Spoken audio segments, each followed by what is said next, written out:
दोस्तों, माता लक्ष्मी भूल कर भी ऐसे घर में नहीं जाती, चाहे आप नाक रगड़ लो, लेकिन ये गलतियां माता लक्ष्मी को घर में नहीं आने देती।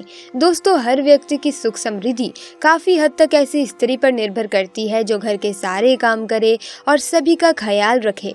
लेकिन कुछ ऐसे काम हैं जो महिलाओं को नहीं करने चाहिए, क्योंकि ऐसा करने से घर में महालक्ष्मी कभी नहीं आती। चाहे आप नाक रगड़ लेना, माथा रगड़ लेना, लेकिन माता लक्ष्मी ऐसे घर में हमेशा क्रोधित ही रहती हैं। दोस्तों, अगर आप अपने जीवन में कुछ सीखना चाहते हैं तो हमारे चैनल को सब्सक्राइब जरूर कर लीजिएगा, क्योंकि हम ऐसी कई धार्मिक जानकारी आपके साथ शेयर करते ही रहेंगे, जिससे आपको फायदा मिलेगा। तो चलिए शुरू करते हैं। नंबर 1, जो महिला हमेशा वासना में डूबी रहती है, दूसरों की चुगली करती रहती है, दूसरों के घर में ताका झाकी करती है, तो वहाँ पर भी धनहानि होती है, परिवार में कष्ट आते हैं। गरुड़ पुराण के अनुसार ऐसा मनुष्य सभी तरह के सुख, धन, दौलत से वंचित रहता है। माता लक्ष्मी ऐसे घर में गलती से भी नहीं जाती। दोस्तों, नंबर 2, जिस घर की महिलाएं झाड़ू को पैर से लगाती हैं या पैर से ठोकर मारती हैं, वहाँ कभी भी लक्ष्मी का वास हो ही नहीं सकता। ऐसे घर में जिंदगी भर गरीबी रहती है। माना जाता है कि झाड़ू में देवी लक्ष्मी का वास होता है। दोस्तों, नंबर 3, अगर आपके घर में महिलाओं की आदत है कि तवा और कढ़ाई जैसे जूठे बर्तन रखकर सो जाती हैं, तो ऐसे घर में सुख समृद्धि कभी नहीं आती। ये गरीबी और दुखों का कारण होता है, क्योंकि जूठे बर्तन भी श्राप देते हैं। इसीलिए रात को चूल्हे पर जूठे बर्तन ना रखें। दोस्तों, नंबर 4, जिस घर की महिलाएं ठोकर से दरवाज़ा खोलती या बंद करती हैं, वहां से धन की देवी महालक्ष्मी नाराज होकर हमेशा के लिए चली जाती हैं। इसीलिए अगर आपके घर में ऐसा होता है तो तुरंत उसे रोक दें। दोस्तों, नंबर 5, अगर आपके घर की कोई महिला घर की दहलीज पर बैठकर भोजन करती है तो उस घर की बर्बादी का कारण बनता है। हिंदू शास्त्रों में इसे बेहद ही अशुभ माना जाता है। बिना मतलब का इसका भोजन करना, पति की हैसियत से ज्यादा खर्च करना, इन सब से घर में विनाशकारी बर्बादी होती है। दोस्तों, नंबर 6, हफ्ते में एक बार नमक मिले पानी से पोछा लगाएं। ऐसा करने से माता लक्ष्मी की कृपा बनी रहती है। अधूरी साफ सफाई करने से महालक्ष्मी क्रोधित होकर चली जाती हैं। दोस्तों, नंबर 7, जिस घर की महिलाएं रात या शाम को झाड़ू लगाती हैं, उस घर में कंगाली अवश्य ही आ जाती है। इसीलिए इस आदत को छोड़ दें। माता लक्ष्मी नाराज हो जाती हैं, क्योंकि ये समय माता लक्ष्मी के आराम करने का समय होता है। दोस्तों, नंबर 8, अगर घर की महिलाओं को देर तक सोने की आदत है तो जल्द ही वो आदत छोड़ दें, नहीं तो घर में, परिवार में बहुत ज़्यादा गरीबी आ जाएगी और आपका घर परिवार जल्द ही नष्ट होने की कगार पर पहुंच जाएगा। देर तक सोना और सुबह उठना अपने पति और उसके परिवार और ससुराल वालों के लिए असफलता का कारण बनता है। माता लक्ष्मी इनका साथ कभी नहीं देती। दोस्तों, नंबर 9, जो महिलाएं सुबह जल्दी उठकर अपना आंगन साफ नहीं करती, ऐसे घर में देवी लक्ष्मी कभी प्रवेश ही नहीं करती। घर की महिलाओं को सुबह उठने के बाद आंगन में पानी छिड़कना चाहिए और थोड़ा सा गंगा जल छिड़कना चाहिए और घर साफ रखना चाहिए। ऐसे घर में माता लक्ष्मी प्रवेश करती हैं। जिस घर में गंगा जल से छिड़काव होता है, वहाँ देवी लक्ष्मी समस्त देवी देवता अवश्य वास करते हैं। दोस्तों, जो मनुष्य सच्चे दिल से माता लक्ष्मी को पुकारता है तो माता रानी उसके घर सदैव जाती है।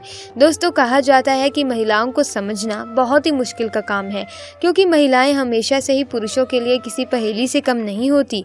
एक महिला को हम बहन, माँ, दादी, पत्नी और दोस्त के किरदार में देखते हैं और वे अपने हर किरदार को बखूबी निभाती है। ऐसे में हम ये जानते हैं कि महिलाओं की सुंदर लहराते हुए बाल न सिर्फ उनकी खूबसूरती को निखारते हैं, बल्कि ये उनके भाग्य को भी दर्शाते हैं। सामुद्रिक शास्त्र में महिलाओं के बालों की बनावट और उनके बारे में संपूर्ण जानकारी मिलती है। बालों की बनावट, रंग के आधार पर ही उनके स्वभाव की पहचान की जाती है। किसी भी महिला के बालों को देखकर उस महिला का व्यक्तित्व और स्वभाव का पता लगाया जा सकता है।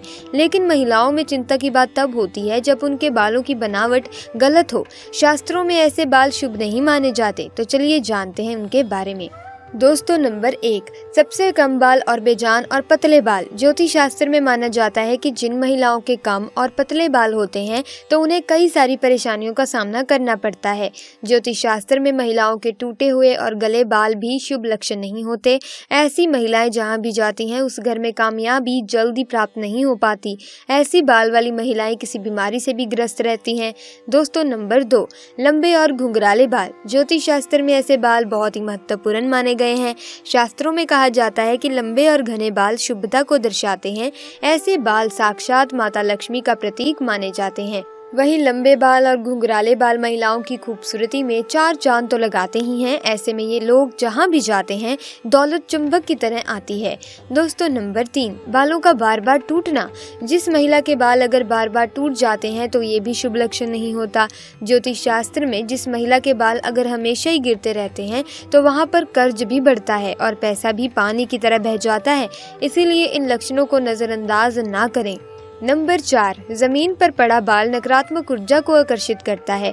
अक्सर देखा जाता है कि जब किसी महिला के बाल टूट जाते हैं तो उन्हें वो जमीन पर डालकर नजरअंदाज कर देती हैं, जिसके कारण टूटे हुए बाल किसी गलत व्यक्ति के हाथ में लग सकते हैं जो उसका वो गलत इस्तेमाल कर सकता है, यानी कि टोने टोटके द्वारा। ऐसे में आपके टूटे हुए बाल जब किसी व्यक्ति के हाथ लगते हैं तो वे आपका वशीकरण भी कर सकता है, यहाँ तक कि वो आपकी मौत का जाल भी बुन सकता है। इसीलिए सावधान रहें और अपने टूटे हुए बाल किसी अनजान व्यक्ति को ना दें और ना ही टूटे हुए बाल इधर उधर फेंकें। हमेशा टूटे हुए बाल हाथों में लपेटकर किसी चीज में बांध कर फेंक दें, इसी में आपकी भलाई है। दोस्तों नंबर 5, महिलाओं के बाल और उनकी एक गलती पूरा परिवार बर्बाद कर सकती है।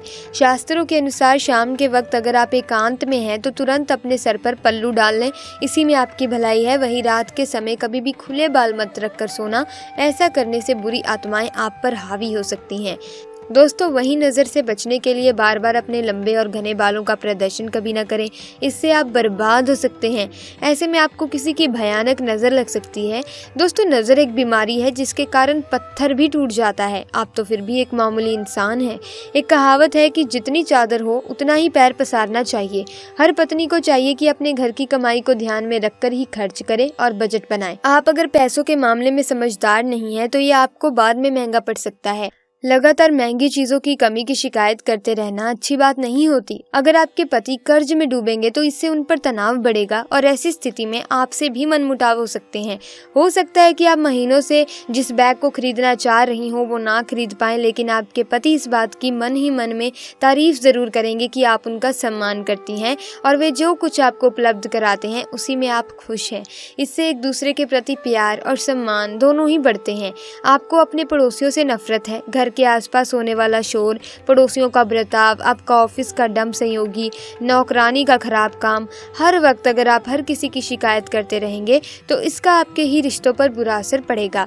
हो सकता है कि कई बार आपकी आलोचना सही हो, फिर भी आपको अपने पति के सामने हर किसी की बुराई नहीं करनी चाहिए। इससे उनके मन में आपकी एक नकारात्मक छवि बन जाती है। आपके पति जैसे ही घर में प्रवेश करते हैं आपको अपने दिमाग से सारी नेगेटिव बातों को हटा देना है। लड़कों को चीज़ों को सुलझाना पसंद होता है और अगर आप शिकायतों के ढेर से उन्हें घेर लेंगे तो शायद वे आपसे दूर होते चले जाएं। हर आदमी चाहता है कि वो अपनी पत्नी को खुश रखे, लेकिन अगर उसको ये महसूस होता है कि वे ऐसा नहीं कर पा रहा है तो वो निराश हो जाता है। कभी कभी उनसे शिकवा करना तो ठीक है, लेकिन इसे आप अपनी अगर दिनचर्या में शामिल कर लोगे तो ऐसा करना बहुत ही गलत माना जाएगा। क्योंकि अगर घर की स्त्री हमेशा शिकायतें ही करती रहेगी और खुश नहीं रहती तो ऐसे घर से देवी देवता नाराज होकर चले जाते हैं। माँ लक्ष्मी आपके घर में कभी वास नहीं करती। तो दोस्तों आज की वीडियो में बस इतना ही। ज्ञान मिलेंगे अन्य वीडियो में नई जानकारी के साथ। वीडियो अच्छी लगी वीडियो को लाइक कीजिए, शेयर कीजिए और ऐसी वीडियोस के अपडेट पाने के लिए हमारे चैनल को सब्सक्राइब करके बेल आइकन को प्रेस कीजिए ताकि वीडियोस की अपडेट आपको मिलती रहे। आपका बहुत बहुत धन्यवाद।